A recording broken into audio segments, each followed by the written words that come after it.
Guys welcome my YouTube channel. तो हमने exercise 7.2 के 5 क्वेश्चनों को कंप्लीट कर लिया। आज की इस वीडियो में हम क्वेश्चन नंबर 6 को कवर करेंगे। तो देखिए इसके अंदर हमें क्या बोला गया है, triangle A B C is an isosceles triangle. देखो डायग्राम हमें जो है इस क्वेश्चन में दिया हुआ है। क्या बोला गया है, ए बी सी जो है एक हमारा आइसोसेलेस ट्रायंगल है।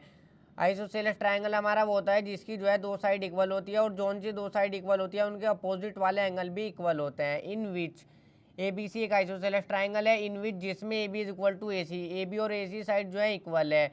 अब क्या बोला गया है आगे, side B is produce to D. अब देखो ये जो साइड डी हमारी बी ए है, साइड बी ए, इसको जो है प्रोड्यूस कर दिया जाता है। प्रोड्यूस का क्या मतलब है, यानी कि इस साइड बी ए को जो है बढ़ा दिया जाता है। प्रोड्यूस करने का मतलब है यानी कि साइड बी ए को जो है बढ़ा दिया जाता है टू डी, यानी कि पॉइंट डी तक, such that A D is equal to A B. और ये जो ए डी और ए बी है ये जो है डिस्टेंस हमारा इक्वल है, यानी कि जितनी दूर ए बी का डिस्टेंस है ना उतना ही दूर ए डी का डिस्टेंस है। सपोज ए बी 4 सेंटीमीटर है तो ए डी भी हमारा 4 ही सेंटीमीटर होगा। और ये ए सी ए भी इक्वल है, ये तीनों साइड जो है आपस में इक्वल है। अब देखो हमें यहाँ पर क्या शो करना है, show that B C is a right angle. हमें शो करना है बी सी डी, यानी कि ये वाला एंगल, ये वाला एंगल जो है राइट एंगल है, यानी कि ये जो है 90 डिग्री का एंगल है, एंगल सी में। हमें जो है इसको यहाँ पर शो करना है। तो देखो इस क्वेश्चन को हम किस तरीके से करेंगे। अब सबसे पहले तो मैं गिवन ही लिख लेता हूँ। गिवन मुझे यहाँ पर क्या है, गिवन मुझे यहाँ पर A B is equal to A C, A B is equal to A C, ये दोनों साइड इक्वल है। और ए डी और ए सी ये दोनों भी आपस में इक्वल होंगे, यानी कि A D is equal to A C. देखो A B is equal to A C, जब ए बी ए सी के इक्वल है और ए बी ए डी के इक्वल है तो ए सी और ए डी ये दोनों आपस में भी इक्वल होंगे। मैंने यही चीज़ यहाँ पर लिख दी। अब देखो टू प्रूव लिखता हूँ। प्रूव क्या करना है हमें, टू प्रूव में हमें करना है कि ये बी सी डी जो है एक राइट एंगल है, यानी कि एंगल बी सी डी जो है हमारा वो 90 डिग्री का है। राइट एंगल जो होता है वो 90 डिग्री का होता है। बी सी डी को हमें 90 डिग्री के इक्वल यहाँ पर प्रूव करना है। तो देखो इसका जो है हम प्रूफ देखते हैं। अब देखो सबसे पहले ट्रायंगल ए बी सी को मैं उठाऊंगा, इन ट्रायंगल ए बी सी। अब ए बी सी में ट्रायंगल में देखो ए बी साइड और ए सी साइड ये दोनों साइड जो है इक्वल है, हमें दी हुई है A B is equal to A C. ये चीज़ बिल्कुल आराम से लिख लोगे, गिवन है ये चीज़ हमें, A B is equal to A C, ये चीज़ गिवन है। अब जब ये दोनों यहाँ पर हमें इक्वल है ना तो इनके अपोजिट वाले एंगल भी इक्वल होंगे। मैं यहाँ पर नाम दे देता हूँ एंगल को, इसको मैं एंगल 1 नाम दे देता हूँ और इसको जो है मैं एंगल 2 नाम दे देता हूँ। देखो इतने को एंगल 2 नाम दे दिया मैंने इसको, और इसको जो है मैं एंगल 3 नाम दे देता हूँ। देखो इस वाले को एंगल 3 नाम दे देता हूँ और इस वाले को जो है एंगल 4 नाम दे देता हूँ। एंगल 1 2 3 4। अब देखो ए बी का अपोजिट वाले एंगल इक्वल होंगे, मैंने बता दिया। ए बी का अपोजिट में एंगल कौन सा है, ए बी साइड ये वाली है, इसके अपोजिट में एंगल जो है ये वाला है एंगल 2। तो यहाँ पर रख दोगे angle 2 is equal to, A सी का अपोजिट में एंगल कौन सा है, ए सी का अपोजिट वाला एंगल कौन सा है, ये वाला है एंगल 1, ये हमारा एंगल 1। तो एंगल 1 एंगल 2 भी आपस में ये दोनों एंगल भी जो है इक्वल हो जाएंगे। और रीजन भी यहाँ पर क्या ज़रूर दोगे, रीजन क्या दोगे यहाँ पर, angles opposite to equal side to equal sides are equal. अब देखो ये रीजन जो है हम पहले भी दे चुके हैं क्वेश्चनों में, angles opposite to equal sides are equal. ये रीजन दे दोगे जब दो साइड इक्वल है तो उनके अपोजिट वाले एंगल भी इक्वल होंगे यहाँ पर से। और इसको जो है हम इक्वेशन फर्स्ट मान लेंगे, इसको हम इक्वेशन फर्स्ट मान लेंगे। अब मैंने ए बी सी ट्राइंगल उठाया था, इस बार मैं उठाऊंगा ए सी डी, ये वाला ट्राइंगल। इसमें भी दो साइड इक्वल है, जोन सी दो साइड इक्वल है उनके अपोजिट वाले एंगल भी इक्वल होंगे। अब मैं कौन सा ट्राइंगल उठाऊंगा, in triangle A C D. अब देखो ए सी डी में ए डी साइड और ए सी साइड ये दोनों जो है हमारी इक्वल है, ये चीज़ हमें जो है गिवन है। अब देखो ए डी का अपोजिट में कौन सा एंगल है, ए डी साइड ये वाली है, इसके अपोजिट में एंगल है ये वाला एंगल 3।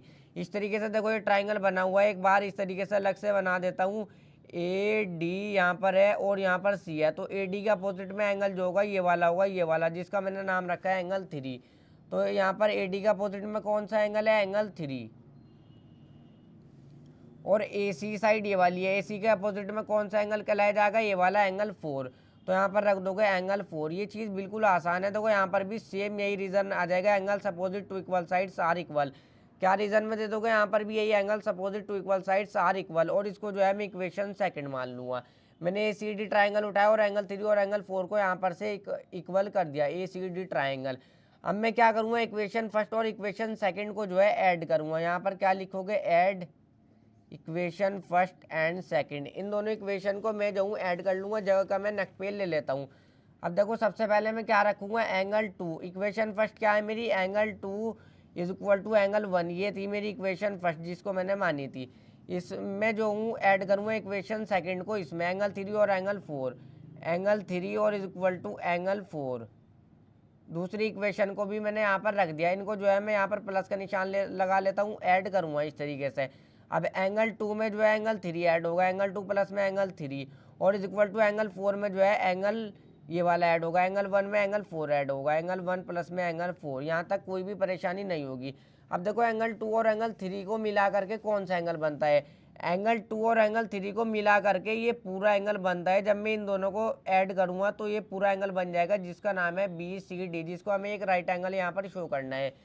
क्या बन जाएगा यहाँ पर, इन दोनों को ऐड करके एंगल BCD, और इधर हम एंगल 1 प्लस में एंगल 4 ही रखेंगे, एंगल 1 प्लस में एंगल 4। अब मैं क्या करूँगा, देखो मैं जाऊँगा पूरा ट्राइंगल लूँगा BCD।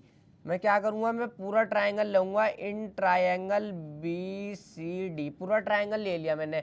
अब देखो इन पूरे ट्राइंगल में मैंने ये इस तरीके से बना हुआ है BCD। एक बार दोबारा बना लेता हूँ। इसका और इसका और इसका, इन तीनों एंगल का सम जो होगा 180 डिग्री होगा। ट्राइंगल के तीनों एंगल का सम, कैसा भी ट्राइंगल हो, तीनों एंगल का सम जो होता है वो 180 डिग्री के इक्वल होता है। तो यहाँ पर मैं रखूँगा देखो BCD। कौन कौन सा, एंगल 1 प्लस में एंगल 4, यहाँ पर रखूँगा मैं एंगल 1 प्लस में एंगल 4, और प्लस में ये तीसरा वाला एंगल कौन सा है, एंगल 1 प्लस में एंगल 4, और प्लस में इसको मैं पूरा को रखूँगा BCD इसका नाम।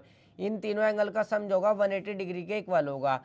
प्लस में एंगल 4 प्लस में एंगल BCD और इज इक्वल टू 180। इन तीनों एंगल का सम कितना होगा, इन तीनों एंगल का सम होगा 180 डिग्री के इक्वल। और यहाँ पर रीजन में आ जाएगा एंगल सम प्रॉपर्टी। देखो यहाँ पर मैं रीजन लिख देता हूँ, angle sum property. Angle sum property यहाँ पर लिख लेना, चाहे रीजन ना भी लिखो तो भी काम चल जाएगा, क्योंकि ट्राइंगल के तीनों एंगल का सम 180 डिग्री के इक्वल होता है। ये एक बेसिक सी चीज़ है। अब एंगल 1 और एंगल 4 मेरे किसके इक्वल है, देखो एंगल 1 और एंगल 4 को मैंने यहाँ पर BCD के इक्वल यहाँ पर शो किया हुआ है। एंगल 1 और एंगल 4 जो है मेरे BCD के इक्वल है, तो मैं एंगल 1 प्लस में एंगल 4 की जगह पर एंगल BCD रख सकता हूँ, इससे कोई भी फर्क नहीं पड़ेगा। एंगल BCD की जगह पर मैं प्लस में एंगल BCD ही रखूँगा, इज इक्वल टू 180 डिग्री। अब देखो BCD प्लस में BCD, 1 एंगल BCD है, 1 एंगल BCD है, तो ये 2 एंगल BCD हमारा हो जाएगा, is equal to 180 degree. Angle BCD is equal to 180 degree है। 2 इसके साथ मल्टीप्लाई में नीचे डिवाइड में आ जाएगा और ये कट के 90 हो जाएगा। इसी चीज़ को देखो हमें जो है प्रूव करना था, एंगल BCD को हमें जो है 90 डिग्री के इक्वल प्रूव करना था, ये हमने कर दिया। इस तरीके से बिल्कुल आसानी से प्रूव हो जाएगा। चाहे देखो हमने यहाँ पर एंगल 1 प्लस में एंगल 4 की जगह पर एंगल BCD रखा है, तो यहाँ पर रीजन में लिख भी सकते हो कि एंगल 1 प्लस में एंगल 4 जो है हमारा BCD के इक्वल है। किस तरीके से लिखोगे, एंगल 1 प्लस में एंगल 4 जो है हमारा वो एंगल BCD के इक्वल है। इस तरीके से लिख लेना ताकि साफ साफ पता चले कि एंगल 1 प्लस में एंगल 4 की जगह पर हमने एंगल BCD को रखा है।